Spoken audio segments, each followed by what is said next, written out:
From the National Pharmaceutical Congress, this is the NPC podcast for May 19, 2021. The NPC podcast is about discussing and considering the purpose, process and people of the pharma industry during the time of COVID. Today, let's continue our healthcare conversation by answering questions from listeners just like you.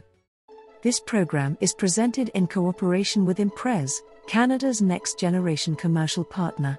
The industry is rapidly evolving, and Imprez is designed to help you evolve with it.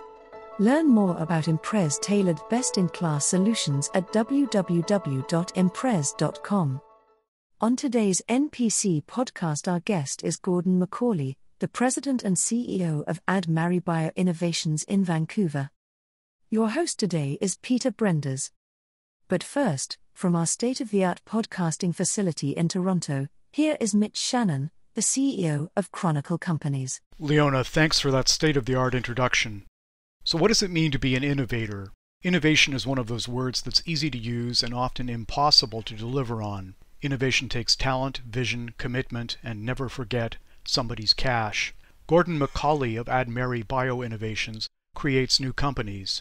adMare has brought more than $1 billion of investment to 20 life sciences companies, which means they get to keep using the word innovation. Here's Gordon in conversation with Peter. Welcome to the NPC podcast. I'm Peter Brenders, your host. In our continuing look at the purpose, process, and people in pharma in Canada, this episode takes a look at building a Canadian life sciences industry. Joining us today from Vancouver is industry expert and Canadian champion, Gordon McCauley, President and CEO of adMare BioInnovations.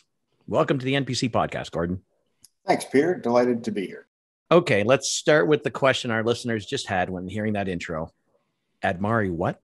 adMare BioInnovations is Canada's national life sciences venture. And we exist for a really simple reason. And that is that Canada has extraordinary research infrastructure. We punch well above our weight in the kind of scientific research we do in the life sciences on any metric. And there are lots of them. But on any metric, we punch well above our relative rate. What we've done a lousy job of is translating that into a sustained life sciences industry. And that's why adMare exists. We are here to realize our vision of Canadian life sciences leading the world. So we do that really three ways, and they're all interconnected. First, we try and identify really compelling research in Canada, pull it together, and build companies of scale out of that. And the team has a great track record in doing so. Secondly, we try and help existing companies scale up. And then thirdly, we try and train the next generation of both scientific and business leaders in life sciences. Okay, so that's a cool goal and mission. I hear that. So translate research into companies of scale, help those companies scale up, train the leaders. All right, well, let's talk about each of these a little bit more so I can understand that a little more clearly. So first, let's talk about that translate research into companies of scale. So what does this helping researchers translate their research involve? I mean, do you just help them create a company, or do they give up their academic life and now become an entrepreneur? This is about creating the most compelling companies we can. So the first thing to understand is that we are a very commercially minded organization. We're thinking about how to build a company of scale. And absolutely, the founding scientists, the people that discovered the technologies are critically important to that. But we've also got to think about what is ultimately fundable, what investors will put money into, and what can actually make it to the commercial marketplace at the end of the day. How do we actually sell products?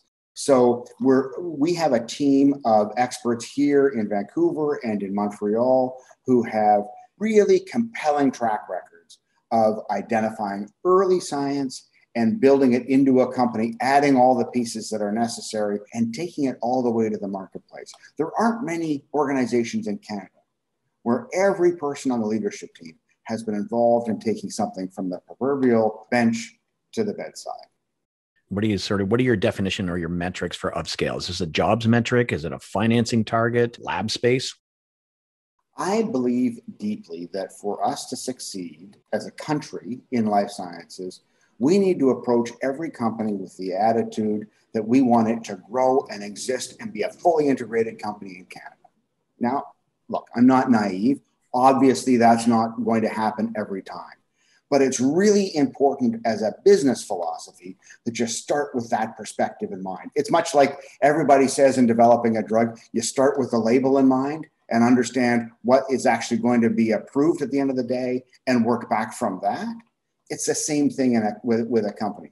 Think about the commercial company and then work your way back. So when I talk about a company of scale, it's not enough to have one molecule or one shot on goal. You need to have either a platform that generates various technologies repeatedly over time, or you have to have a collection of molecules that make sense thematically as an investment hypothesis so that you can attract the capital you need and truly build a sustainable company. That's what our objective is. So take me to your second objective then, is helping those companies that are already out there scale up. How do you help companies scale up, and what's your target level of scale up? So let's start with the dirty little secret of companies in Canada. Canada leads the world on a relative basis in creating companies. We lead the world on a relative basis in starting university-based companies. So the old chestnut about Canadians not being entrepreneurial enough is just not true. However, if we're leading the world in creating companies and we don't have a sustainable industry on the other hand, it tells you there's a problem in there. So it tells you maybe we're creating the wrong kinds of companies. Maybe we're creating companies too early. But certainly we have to think about, okay, we've got an interesting company that someone's created. How do we scale it? How do we help them grow? So we do that a whole bunch of ways. We provide capital. We're probably the largest seed investor in life sciences in Canada. Secondly, we provide space. So our facility in Montreal has 150,000 square feet of lab space, commercially focused and appropriate lab space that is home to 40 some odd biotech companies, from anchor companies in the making like Repair Therapeutics to small 3 and 4 person companies.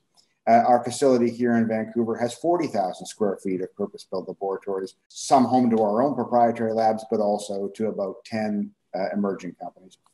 And then the third thing we do is provide expertise. And we typically do that through programmatic efforts, like in Montreal, an accelerator that is a combination of expertise, business expertise, science expertise, drug development expertise, to help those companies realize what they need to do.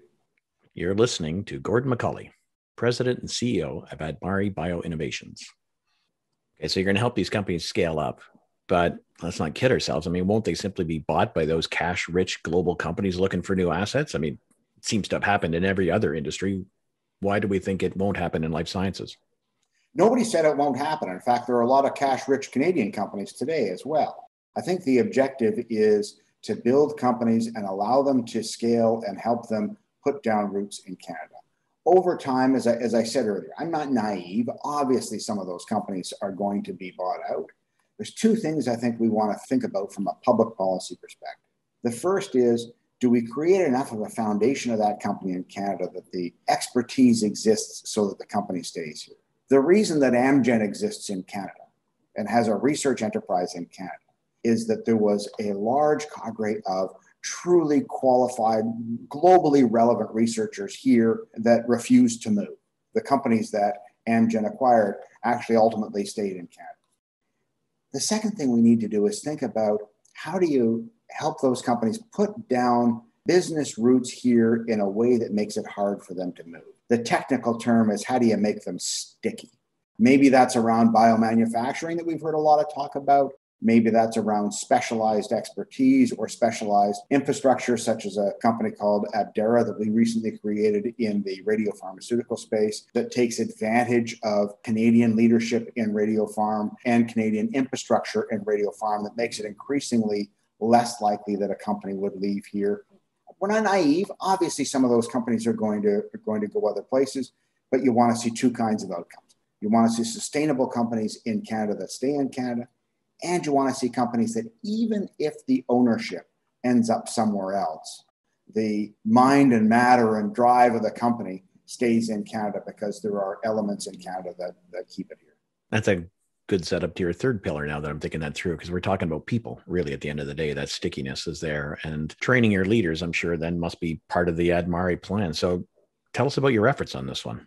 Absolutely. The three pillars are absolutely interrelated. And the adMare Academy, through which we do all of our talent development efforts, has been a tremendous success. I'm really proud of the team and the work that they've done. We have a handful of programs that are really two flagships. The first is the Executive Institute, which we created with significant financial support from Pfizer Canada, I must say, which is focused on identifying future executives in this industry. So if you think about all these companies we're creating or trying to scale up, we need to make sure there are people that are going to lead them.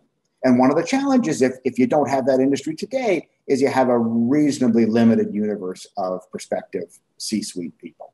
So this is a program that we created 3 years ago now that is a focus. It's like a 10-month working MBA for mid-career people. They have to have 10 years of experience. And it meets 5 times over the course of that 10 months for 3 days each. There is a ton of work in between sessions. It's a pretty intense process.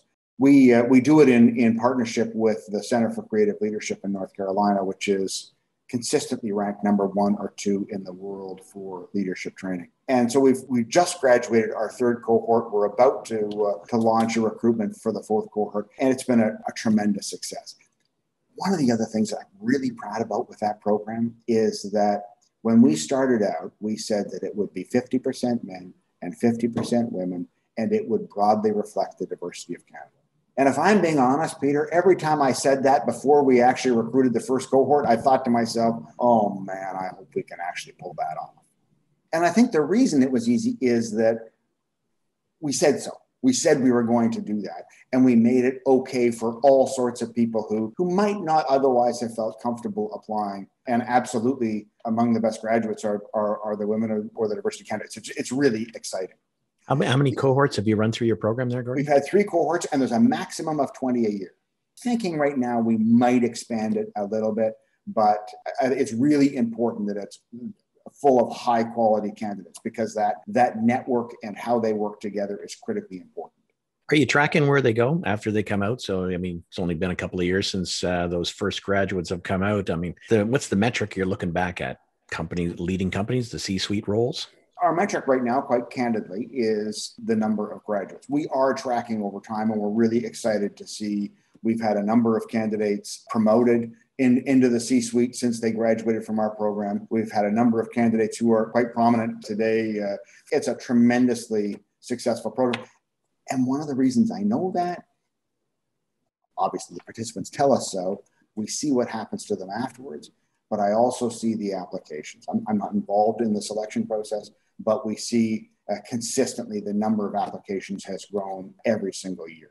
Before I forget, let me also talk about the other flagship program that's really important, because it deals with the other challenge I think we have from a talent perspective in Canada. And that's what we call the BioInnovations Scientist Program. This is focused on young graduates in sciences, typically either postdocs or certainly master's grads who want to go to work in industry.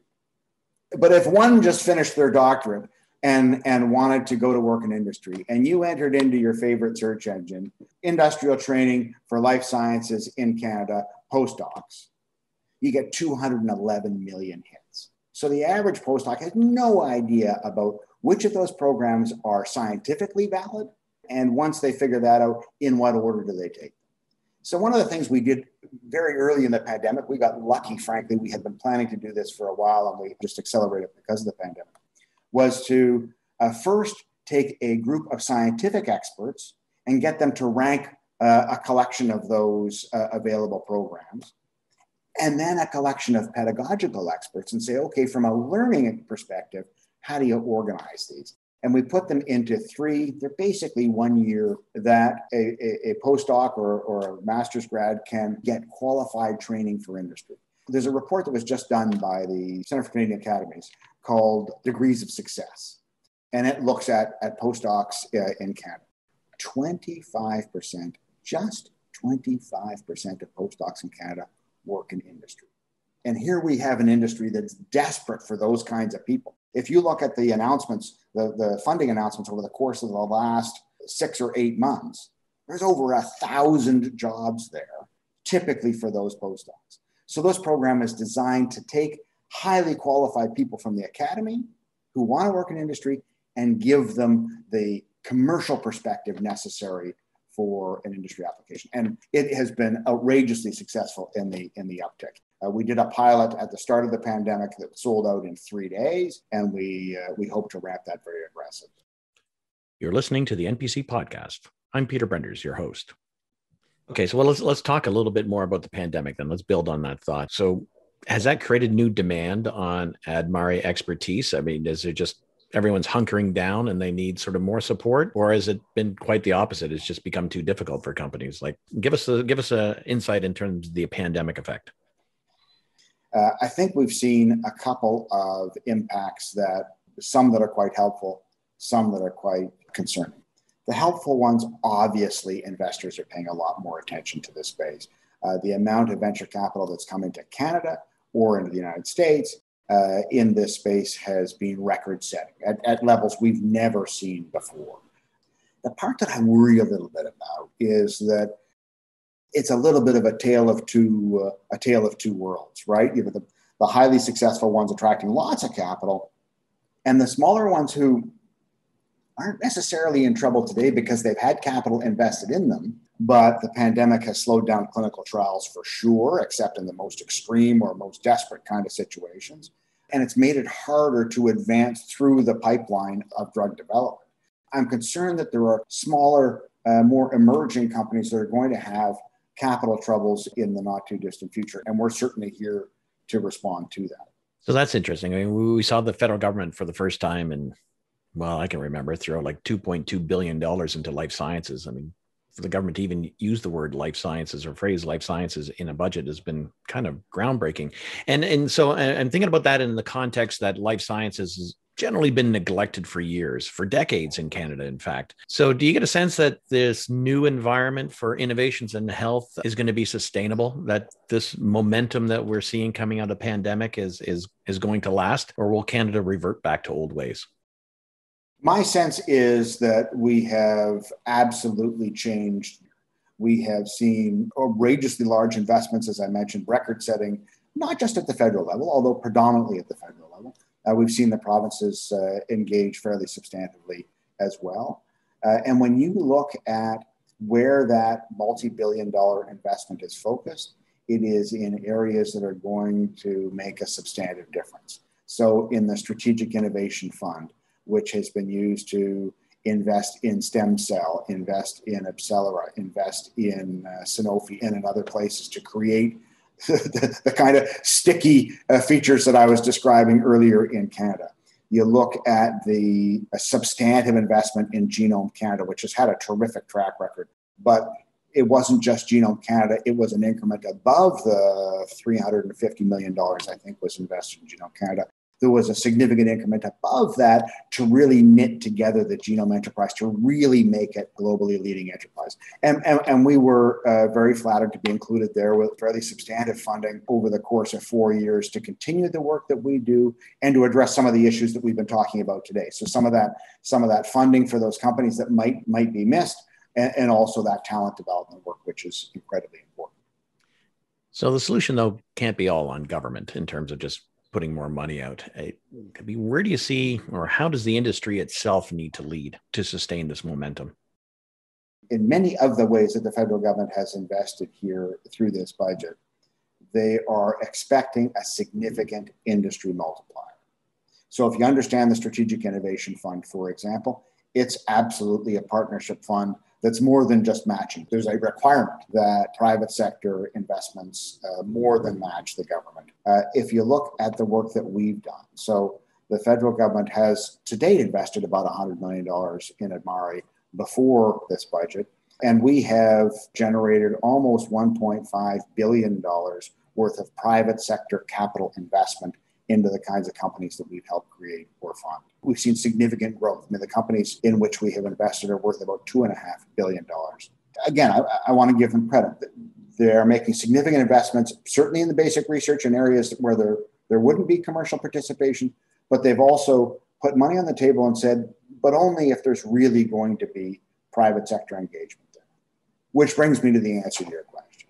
In a very fundamental way, I think our challenge is aspirational. And I think we've seen a shift in the mentality of the biotechnology industry for sure over the course of the last 3 or 4 years. And you know this space better than just about anybody. And instead of having people saying, I'm going to create a company and I'm going to get to human proof of concept, or maybe in rare circumstances, I'm going to get to the marketplace and sell. You see a whole collection of companies today, the repairs I mentioned earlier, or Zymeworks, or Excel, or there's a whole bunch of them in Canada today. It's really exciting, who are intent in building anchor companies, who are intent in building companies of scale, who've said, we want to actually build something here. And that is, in my view, that's the key. It's that aspirational difference. And so people have to be prepared to step up. And we've seen it in a remarkable way. So I actually think it's a very exciting time. So it's fun. So I'm listening to that and I'm wondering if I may have heard us hitting the tipping point. This is the point where it's changed, where maybe the future in life sciences for decades we've struggled with is maybe at the best that it's ever been, that this is the time where we've seen a change. And the exciting thing is you heard it here first on the NPC podcast. Does that sound about right there, Gordon? You know what? I think it's absolutely true. Sadly, we're both old enough to think back 20 years when we had a couple of anchor companies, 3 or 4 anchor companies in this country. And one of the things I haven't said in this discussion, Peter, is one of the most frustrating elements of Canada that makes the work that we do so necessary is that we are the only advanced pharma market in the world without a research-based anchor company. And we are witnessing now that change. And it's not going to change with one anchor company. Over the next few years, we're going to see several anchor companies. And as you said earlier, of course, in some cases, the ownership will change because the market will out. And the market should out. This is a commercial enterprise at the end of the day. But we have just passed a tipping point without question, in my view. And I think it's a very, very exciting industry. We have been speaking with Gordon McCauley, President and CEO of adMare BioInnovations on the NPC podcast. Thank you for listening.